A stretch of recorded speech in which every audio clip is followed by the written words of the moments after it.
Hi, everyone, and welcome again to CircuitCast and AI Connects episodes on hospitality and hospitality management. Today, I'm here with Tom Ellis. Tom is a lifelong builder, entrepreneur, and preservationist whose career spans engineering, construction, hospitality, manufacturing, and maritime heritage. From launching construction, furniture, and adventure tourism businesses to founding and building the iconic schooner Thomas Lannon, Tom has repeatedly turned craftsmanship into scalable ventures. Today, he leads major fundraising and development initiatives for the Essex Shipbuilding Museum, preserving one of America's oldest boat building legacies. Tom, thank you for joining us today. Welcome. So, Tom, that's a pretty interesting introduction, and I think there's a lot to dig into here.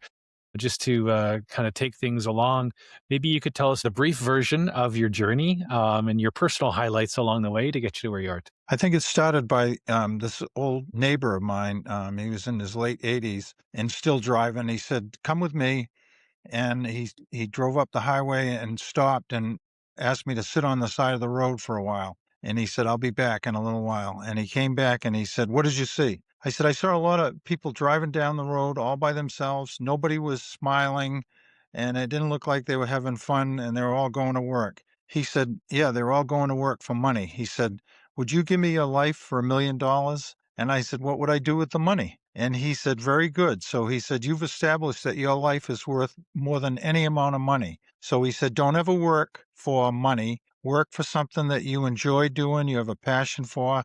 And as soon as you don't have a passion for that anymore, try something else." And that's been my whole life. The thing that's sort of stayed with me the whole time is skiing. And I would truly be a rich guy if I had all the money that I blew skiing over the years. So that's where I am. I was married for 40 years. 10 years ago, I lost my wife to ovarian cancer. And so for me, now every day is a blessing and something to be, used wisely every day. And so that's why right now I'm working for this shipbuilding museum and trying to set them up for the future. Sure. So just really getting to that, talking about ships in particular. You did build this schooner replica. Tell us a little bit about the journey of building that and turning it into a business. Just and then we'll move on to the museum itself. live I live in a waterfront town. We say it's a drinking town with a fishing problem. So I've been on the water my whole life, and I had this antique business and was right next to the shipbuilding museum. And I started to get interested in local history, and one thing led to another, and I decided to sell everything I own and mortgage my house and borrow money from anyone that was stupid enough to give it to me. And so we went out and we spent 2 months. We cut down 100 trees and we built the boat outdoors in the winter in 6.5 months. And took us another 3 weeks to rig it and get our Coast Guard certificate. And we've been having fun with it ever since. It was, in the antique business, we were selling little pieces of history. And I thought if I built a boat, I could sell the whole story of our history, which the boat is named after my grandfather, who came from Newfoundland, 1901, and fished out of Gloucester for 43 years. So it's all part of my history, my heritage that I'm kind of telling, and it's So, fun. what was it like taking people out and having people charter that boat? And you know, how did you get people to know about it? That sort of thing. My wife and I often said that we wondered if there were anything that we could have done that would have brought as much enjoyment into so many people's lives as to have built that boat. I remember one woman was on there and she was in her 50s, and she said, "Do you mind if I lay down on the deck and look up?" And I said, "No." And she did. And she said, I just feel like I'm connecting with what it must have been like to be on a boat like this 100 years ago, because it's exactly what it would have looked like. And so it's sort of been like a little time machine where it takes people back in time to a time when things were a little slower, and everything Hmm. wasn't, you weren't doing one thing on a computer and the phone telling you to do something else. It's pretty confusing. I just turned 75, so this stuff is challenging, and as soon as you figure out how to do something, they change it, and you have to learn something else. And I'd rather go That's for sure. skiing or Well, sailing. skiing aside and back to sailing for a minute, let's talk about this museum that you're part of and champion. Just one thing about about the sailboat before we leave. Sure. Is that there was a guy who gave me $2,000 to come up with a program for Gloucester kids, and so we took third, fifth, seventh, and sophomore high school, settled in on the fifth graders.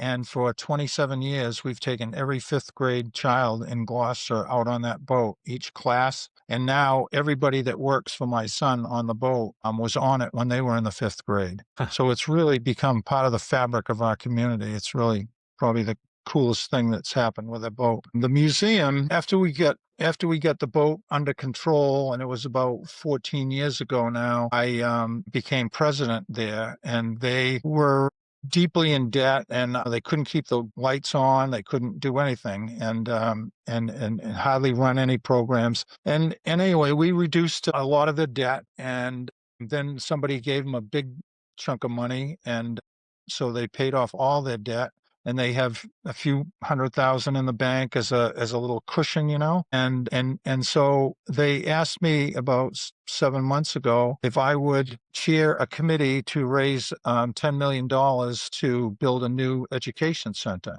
Well, halfway through this, we were going to spend a year planning it and then do a capital campaign. Halfway through it, the adjacent property became available, which was part of the shipyard originally and owned by A.D. Story.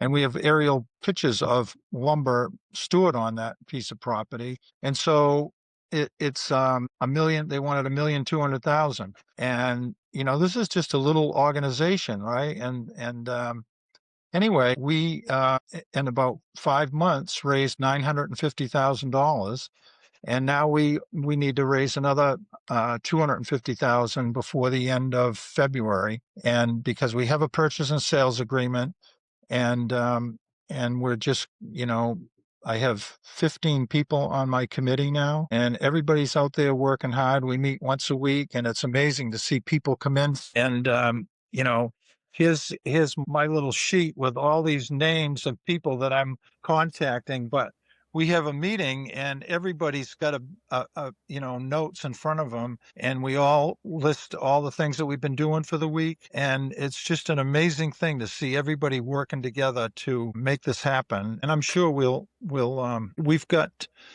I think it's 4 people that have given us $100,000 and one person that's given us $150,000. So there are some serious philanthropists in the area that have done their due diligence, and they see the value in supporting this, and the kinds of beyond the history of Essex, which is important. Franklin Delano Roosevelt said in 1929 that these Essex schooners have stirred the spirit of Americans from LA to Cape Cod. And so we think that we can turn this museum into a national museum. It can be an economic driver for the whole North Shore community, then be in a position to offer these unbelievable education programs for kids. And children today really, I think, need to do things where they're solving problems and having fun. And so we built these boats that take 6 or 7 kids at a time, and we've got 6 or 7 or 8 of them. And so whole classrooms of kids can row downriver. So I don't know if the Essex is up an estuary, a saltwater estuary. And so the kids can get in these boats and go down river towards the ocean with the tide, and then collect their data, have some fun, have a good time down there, and then get in the boats and come back. So the tide brings them back. They row, but the tide helps them. And so they get this feeling of this living laboratory of marine biology and nature that is really a safe place to bring kids, and a really, really cool place to get them excited about learning, and once you get kids excited about learning, then they can decide what they want to learn about. But if you can't get them excited to learn, you can't teach them anything. That's the truth. So the museum exists today. There is a museum there. There's an education Yes. program running within the museum, or as part of the museum. Yeah. Yeah. And And we work with some kids that are that are having a hard time fitting in with the regular school systems kind of kids. yeah, And it's really fun to work with those kids because they really need to see how to do things like move heavy objects around and just work together and that kind of thing. And so it's really fun to see them So learning. so if somebody's coming to visit the museum, what are they seeing in the museum? What sorts of things are you presenting? Well, there's an exhibit hall in a old schoolhouse that's on an adjacent piece of property, and that has a lot of ship models and that's where our archives are held. We have a huge collection of plans and photographs and ship models. And then there's the shipyard itself, where there's a we call it the Waterline Center, where we run programs for, like, there was just a program for building a Chinese riverboat, that Hmm. is narrow and long, and it doesn't have any fasteners, no metal fasteners in the whole boat. And so that was a program that we just finished up. And so there are all, you know, evolving kinds of programs that go on there. That's not one specific thing that we just do over and over and over again. It depends on who's around, and different shipwrights come and do different things. There are a lot of lectures.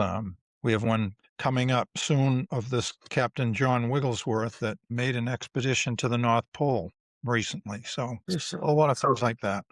So in Essex itself, are there, are there guest houses, hotels, that kind of thing for people to stay at if they wanted to come and see the museum, participate in some activities? There are some bed and breakfasts in Essex, but Gloucester has a number of hotels Okay, I see. and a lot Okay. of bed and breakfasts as well. So you talked about this sort of short term initiative, right, to raise the funds to acquire the adjacent property. Can you tell us a little bit about sort of what beyond that? What's the next year and the year after that? What's the vision? The vision is to acquire this property, and then and then kind of figure it out.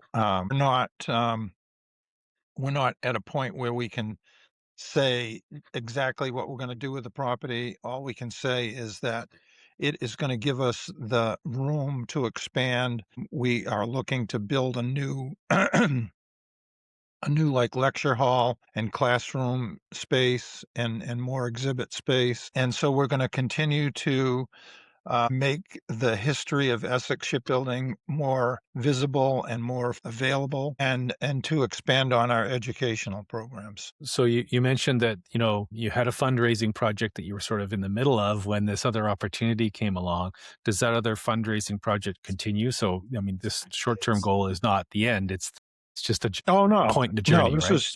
this is just the beginning. So instead of, we were gonna tear down a building that was on the waterfront property and then build a new building there.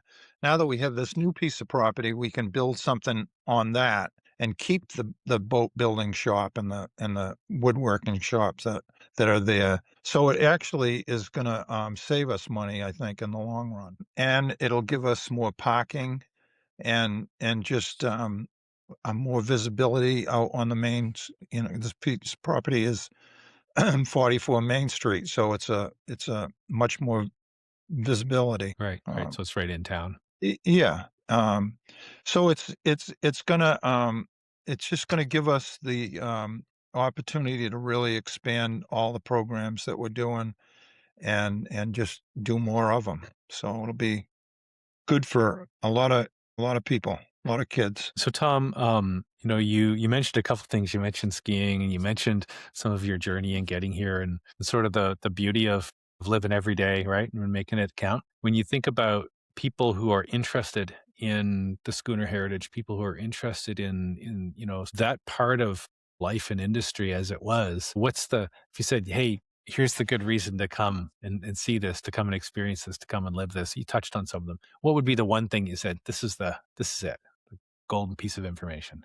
To come to the museum, or to come, I would In, say, whether I it's to come and I would sail on have that to say to schooner you come. built or Yeah, I otherwise, would right? have to say come out on our schooner. Yeah, of course. But, Harold Burnham built the boat for me, and he was 29 at the time, and I paid everybody. All he did was oversee the design and construction. I hired people. I did all that because he was only 29 at the time. But his family had been building boats in Essex since 1643, 11 generations. And about 15 years ago, he came out west and skied with me. And we got about 60 inches of snow the week he was there. And he said, "This is what you do in the winter?" And I said, "Yeah, pretty good, huh?"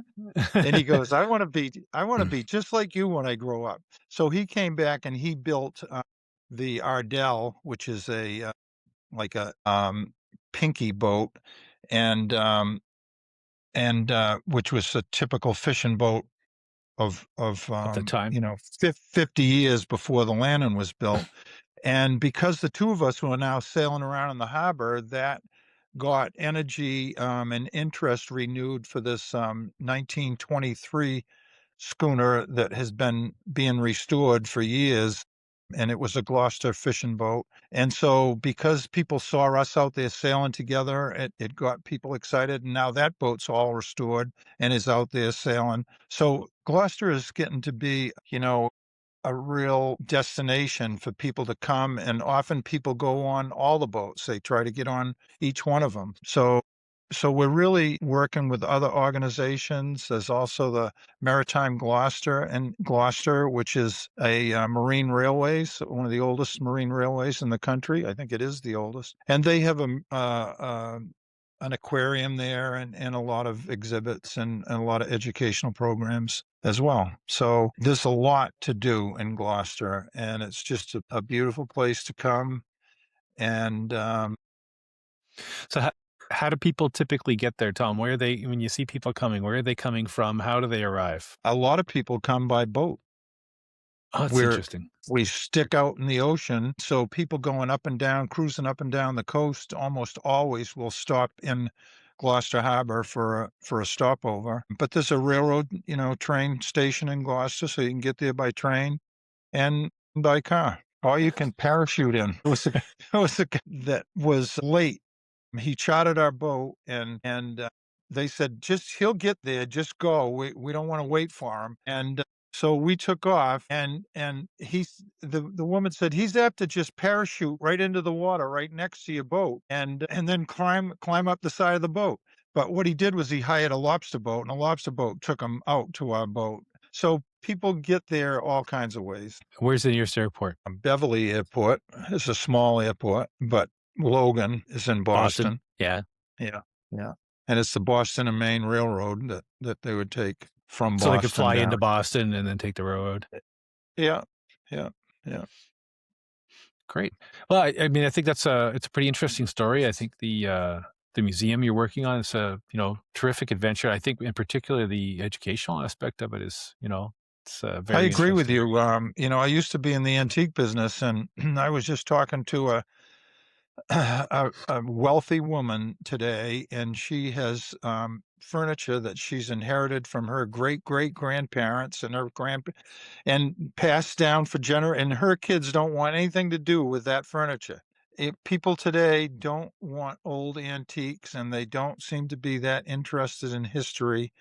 But I know that if a young person gets excited about learning about history, they're going to have a better perspective on projecting what the future is going to be. So history is very important. The problem is that we don't teach it in an exciting, fun way. So places like the museums are places that can offer that. And so I think that that really is where most of our support is going to be in the future and presently is from people who see the potential for the kinds of experiential learning that places like the Essex Shipbuilding Museum can offer. Well, I think isn't it, also a little bit more than just the history, right? I mean, the actual act of shipbuilding, right? And the skills and the workmanship that goes into that is And really the a story in and the engineering, way right? you know what? Most history is about wars, and maybe that's why people don't wanna hear about it, but this history is a history about a community that worked together to build, the fastest and ablest boats that they could come up with. In the mid-1800s, that little town was they were building 55 to 65 boats a year. So once a week, a boat over 100 feet was going out of that town. And the way they did it was there were about 11 or 12, 13, I don't know, 14 boatyards. There might even been 16, but the owners coordinated the starts of the boats, and so that family units. So one family would lay the keel, and another family would put up the frames, and another family would plank it, and another family would do the deck cabins and the deck, and another family would do the interior work, and other families would be caulking the seams, and other families would come in and paint. So it was, you know, fathers and brothers, uncles, children, the whole family group would specialize in whatever it was that they did. And so that's how they could build these boats really fast and We go from like yard to efficiently. yard, right? When that guy They would started, go they would yard do, to yeah, yard, yeah. yeah. And Interesting. a caulk and hammer makes a certain ring. And they used to say that people could tell by the ring of the hammer what yard their husband was working in, so they could bring him lunch. And then there was this fun thing where they used to uh, be required to show up at work with sharp tools. So after work, they would sharpen tools, but after work, they would also have a beer or a glass of rum while they were sharpening tools. And to this day, you can say to somebody, "Hey, you want to sharpen tools together?" And it means let's go get a Let's go drink. get a drink. Let's go get a drink.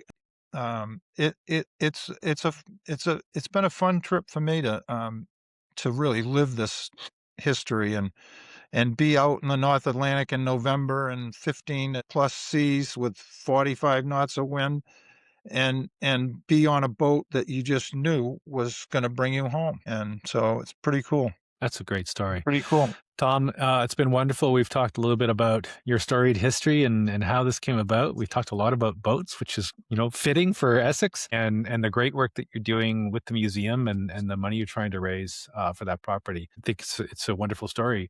I'm going to, leave it there with you and thank you very much for your time today. And I know you've got. Here's a brochure of the Shipbuilding Museum, and they're 66 Main Street in Essex, and the website is not on here, but the telephone number is 978-768-7541, and I'm sure anybody that's smart enough can find their website too. Tom, Anyway, I noticed on that, I think it says something about May to October. Is that the operational months? yeah, that's when it's basically open, but anybody can come drifting in there during a snowstorm, and we'll probably give you a shovel and let you help us shovel out. And there'll be somebody And to maybe you talk can to. sharpen some tools after. Maybe they can sharpen some tools. Tom. Thanks for giving me an opportunity to share our story. I appreciate it.